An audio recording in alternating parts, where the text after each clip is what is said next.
Hello everyone, welcome back to my channel engineering mathematics with M के.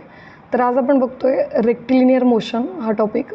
त्यातले जे expected questions आहेत unit टेस्टसाठी ते आज आपण बघतोय. हा जो टॉपिक आहे हा applications of first order differential इक्वेशनमधला एक इम्पॉर्टंट टॉपिक आहे.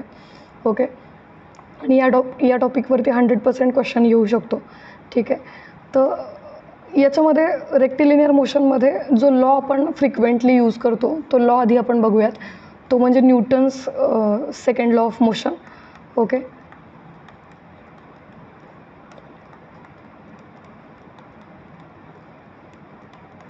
तर स्टेटमेंट काय आहे न्यूटन्स सेकंड लॉ ऑफ मोशनचं? तर net force acting on a body, moving body, is equal to m times d square x by dt square. That net force is equal to m times v dx by dt, sorry dv by dx, and third expression is net force is equal to m times dv by dt. असे हे तीन expressions आहेत जे आपण वापरू शकतो, equations आहेत जे आपण वापरू शकतो न्यूटन सेकंड लॉ ऑफ मोशनमध्ये. आता हे कसे मिळाले ते सांगते. तर थोडक्यात Newton second law of motion काय सांगतो की जो नेट फोर्स आहे कुठल्याही मुव्हिंग बॉडीवरती ॲक्ट होणारा, तो नेट फोर्स डायरेक्टली प्रोपोर्शनल असतो कोणाला? तर मास इंटू ॲक्सेलरेशनला. बरोबर. आता ॲक्सेलरेशन म्हणजे काय? तर rate of change in velocity with respect to time. मग आपल्याला माहिती आहे व्हेलॉसिटी म्हणजे काय आहे? तर rate of change in distance with respect to time. So आपण हे लिहून घेऊयात. व्हेलॉसिटी म्हणजे काय? Rate of change in distance with respect to time. आणि ॲक्सेलरेशन म्हणजे काय? तर rate of change, let it be capital A. Okay, rate of change in velocity with respect to time. आता व्हीच्या ठिकाणी जर आपण व्हीचं जे एक्सप्रेशन आहे D X by D T ते यूज केलं तर काय मिळेल आपल्याला? Acceleration is equal to D by D T of D X by D T. Okay, म्हणजेच काय? Both are the derivatives with respect to time. So it is D square X by D T square. मग हे जे first expression आहे याच्यात आपण तोच ॲक्सेलरेशनचा formula वापरलेला आहे. सो ते क्लिअर झालं असेल.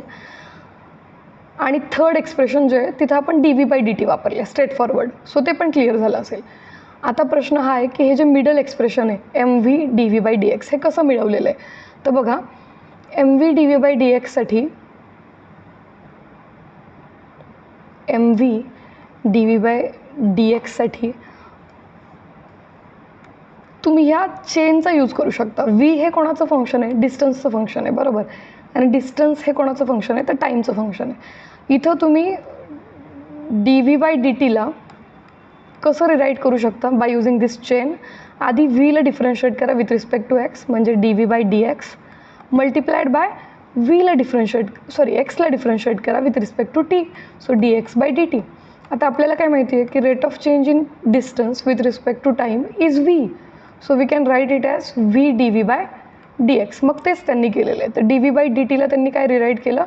V D V by D x. आणि मग आपल्याला हे मिडल एक्सप्रेशन जे आहे ते मिळालेलं आहे. ठीक आहे.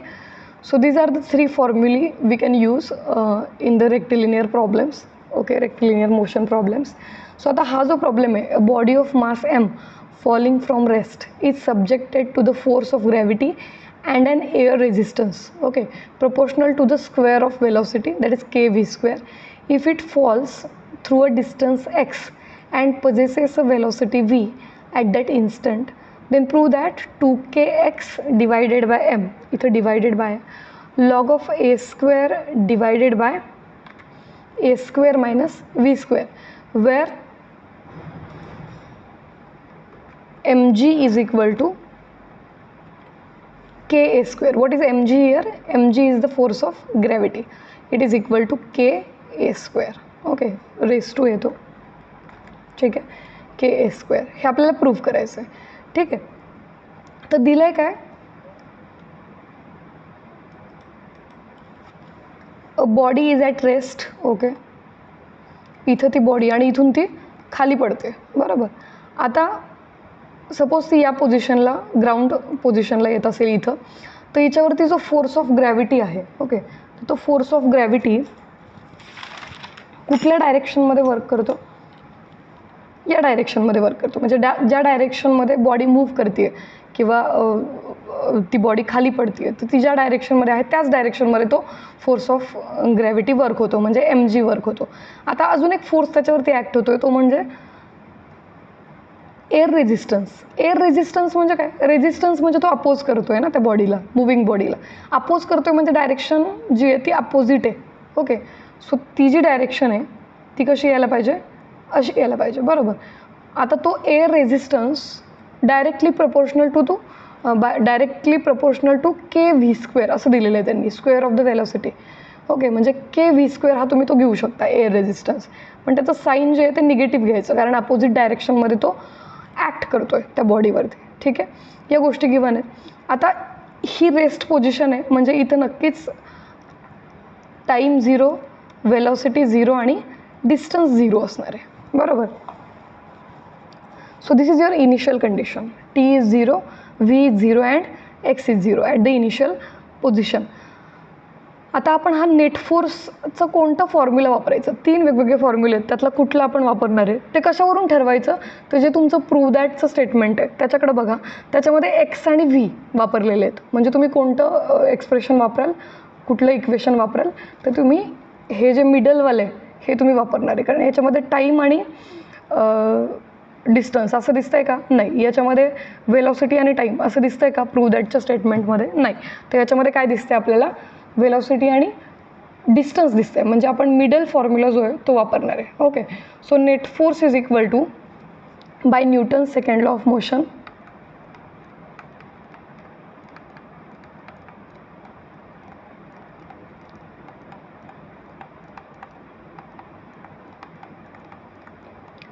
net force is equal to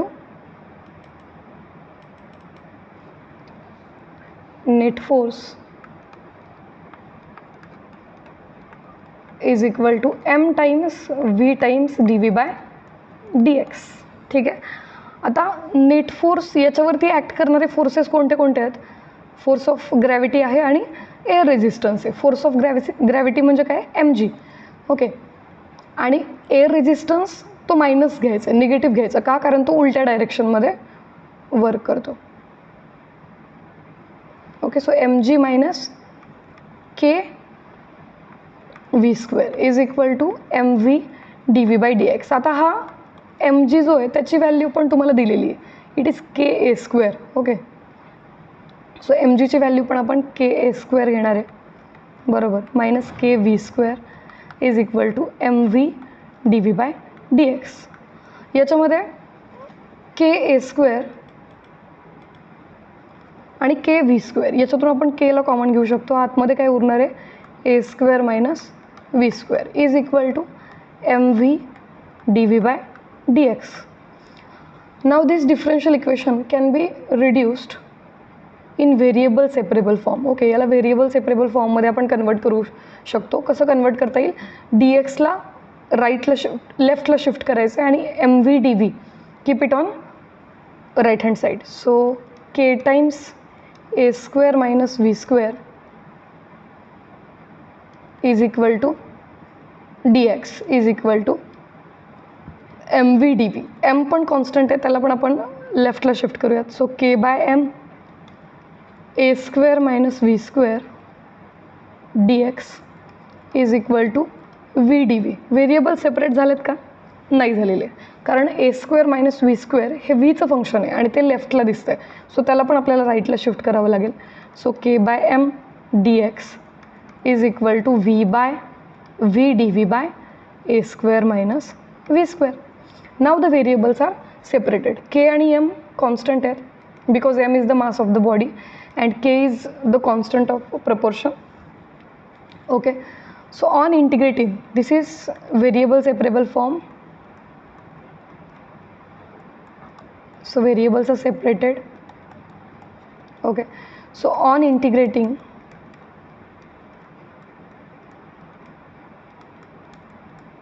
we will get integration k by m dx is equal to integration v dv by a square minus v square. Okay. So K by एमचं integration काय येणार आहे? के बाय एमचं integration येईल के x by m, कारण k by m हा constant आहे, is equal to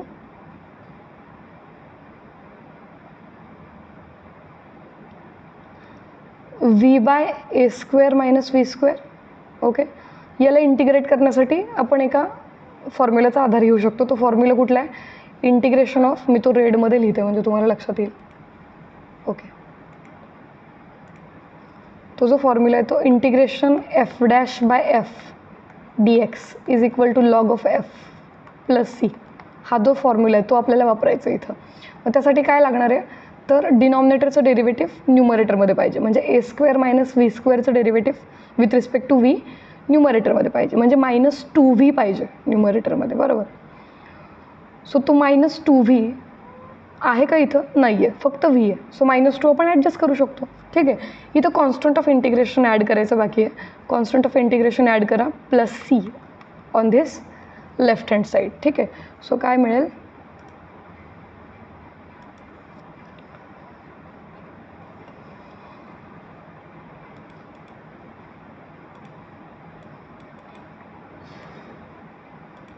so k x by m plus c is equal to -1/2 आणि इथं -2v dv. ओके. Divided by A square minus V square. Now we can integrate it. Okay. So k x by m plus c is equal to -1/2. So what is the integration? Integration is log of denominator. So log of a square minus v square. Okay. Now we have to use the initial condition. जी दिलेली condition आहे ती आपण वापरणार आहे आणि C ची value काढणार आहे. आता हा जो आर्बिट्ररी कॉन्स्टंट आहे सी, त्याची व्हॅल्यू का काढतोय आपण? कारण आपल्याला जे टू प्रूव्ह दॅटचं स्टेटमेंट आहे त्याच्यामध्ये कुठंच सी नाही दिसत आहे. याचा अर्थ पर्टिक्युलर स्टेटमेंट त्यांनी प्रूव्ह करायला दिलेलं आहे, म्हणजे तिथं आपल्याला इनिशियल कंडिशन वापरावीच लागेल to find out the value of C. तर इनिशियल कंडिशन काय आहे? At T is equal to 0, X is equal to 0 and velocity V is equal to 0. Okay. ही तुमची इनिशियल कंडिशन आहे. सो एक्स आणि व्हीची व्हॅल्यू 0 0 टाकायची. सो तुम्हाला हे जे सोल्युशन आहे तिथं काय मिळेल? एक्सची व्हॅल्यू 0 टाकल्यानंतर के इंटू 0 बाय एम म्हणजे 0 होऊन जाईल. C will remain as it is. V square म्हणजे 0 होऊन जाईल कारण व्ही 0 आहे. So -1/2 log of A square. ठीक आहे. This is the value of C. So what is the solution then? सीची व्हॅल्यू सबस्टिट्यूट करा. K x by M -1/2 log of A square is equal to -1/2 log of a square minus v square. Okay. So it is given by kx by m is equal to, shift it on, c ची जी value आपण टाकली ती राईटला shift करा. So काय मिळेल? 1/2 log of a square -1/2 log of a square minus v square. 1/2 दोन्हीकडे common आहे. So throughout the equation 2 ने मल्टिप्लाय केलं तर काय मिळेल आपल्याला? 2kx divided by m is equal to log of A square minus log of A square minus V square. इथं आपण लॉगचा रूल वापरणार आहे. Log of a minus log of b is equal to log of a by b. So 2kx divided by m is equal to log of a square by a square minus v square, and this is what we have to prove. Okay, hence proved. हेच आपल्याला prove करायचं होतं. ठीक आहे. तर असे prove दॅटचे questions आले तर ते तुम्हाला हेल्प करतात. ते जे स्टेटमेंट्स असतात ते तुम्हाला हेल्प करतात की कशा पद्धतीने तुम्ही Newton second law of motion वापरू शकता किंवा जे डिफरन्शियल इक्वेशन आहे ते कशा पद्धतीने तुम्ही मिळवू शकता. ओके. सो प्रूव्ह दॅटचा क्वेश्चन आला तर तो कधीच स्किप नाही करायचा, तो 100% सॉल्व्ह करायचा. ओके. कारण त्याच्यामध्ये डायरेक्शन आपल्याला गिवन असते. ठीक आहे. Now the second question is, a bullet fired into a sand tank its retardation is proportional to the square root of its velocity, that is k into root v. Then how long will it take to come to rest if it enters the sand tank with an initial velocity v is equal to 0. Okay, initial velocity जी आहे ती तुम्हाला 0 दिलेली आहे, बरोबर. आता retardation किंवा resistance असे वर्ड्स जर आले तर तिथं आयडेंटिफाय करायचं की अपोजिट फोर्स आहे, तो अपोजिट डायरेक्शनमध्ये ॲक्ट होणारा फोर्स आहे. मग तिथं तुम्ही साईन काय घ्याल, मायनस घ्यायचं साईन, ठीक आहे. तर इथं परत आपण Newton second law of motion वापरणार आहे. तर याच्यामध्ये तुम्हाला टाईम विचारलेला आहे, बरोबर. How long will it take म्हणजे टाईम विचारलेला आहे, ओके. आणि वेलॉसिटी गिवन आहे, म्हणजे नक्कीच आपण न्यूटन सेकंड लॉ ऑफ मोशनचं कुठलं स्टेटमेंट वापरणार आहे ज्याच्यामध्ये टाईम आणि वेलॉसिटी इन्वॉल्ड आहेत ते वापरणार आहे, म्हणजे थर्ड वन आपण वापरणार आहे, बरोबर. So net force is equal to m times d V by D t, हे यूज करायचं, ठीक आहे. आता नेट फोर्स म्हणजे कुठला फोर्स याच्यावरती ॲक्ट करतो आहे, तर रिटार्डेशन फोर्स फक्त त्यांनी दिलेला आहे, बरोबर, which is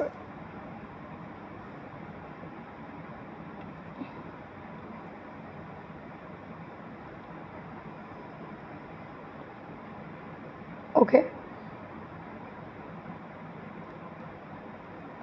M times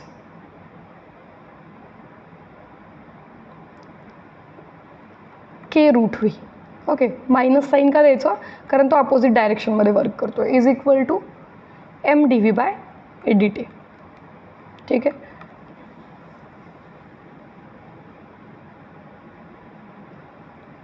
okay, now this is the differential equation. मग आपण व्हेरिएबल्स सेपरेट करू शकतो, ओके. एम एम कॅन्सल होईल, mass of the bullet, okay. So minus k root v is equal to d V by D t, that is dt minus k dt is equal to dv by root v. Okay,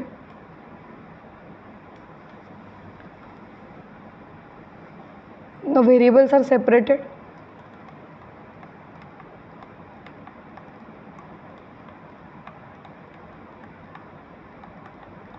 Okay, so on integrating you will get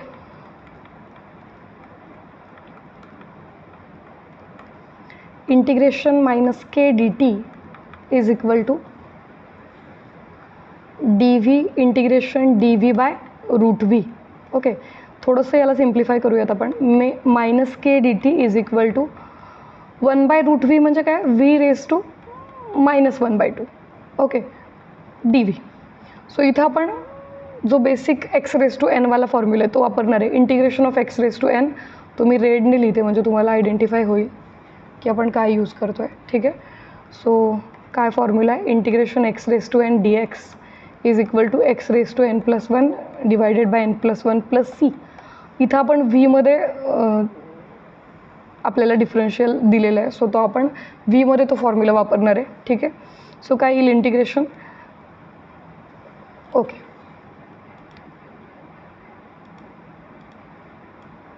integration येईल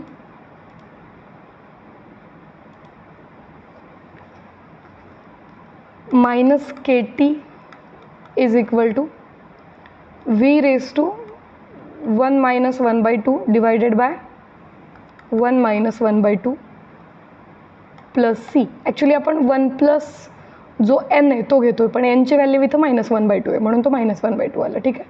so it is equal to minus k t is equal to v raise to 1 - 1/2 म्हणजे 1/2. Okay, so v raise to 1/2 म्हणजे root v divided by 1/2 plus c, that is minus k t is equal to 2 root v plus c. Okay, तर इथं सीची value आपल्याला find out करायची आहे. सीची value find out करण्यासाठी त्यांनी जे दिलेलं आहे ते आपण वापरणार आहे. What is the initial condition given,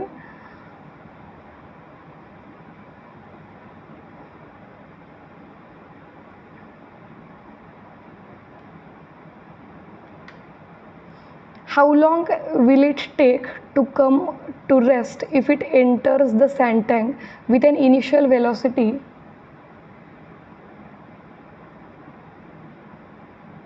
इथे एक प्रिंटिंग मिस्टेक आहे actually. The initial velocity is capital v. Okay, तर इथं आपण कॅपिटल व्ही घेणं एक्सपेक्टेड आहे इनिशियल वेलॉसिटी. ठीक आहे, so let it be, wait a minute, let it be capital v. Okay, so minus k t is equal to 2√v plus c.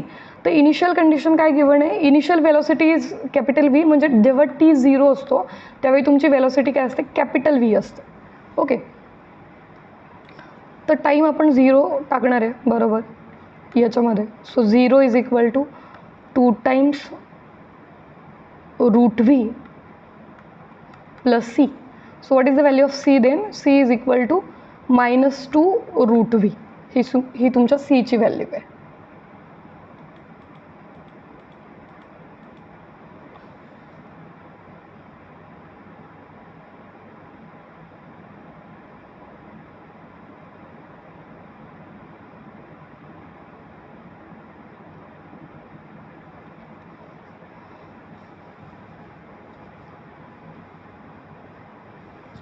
Okay, -2√v. So minus kt is equal to 2√v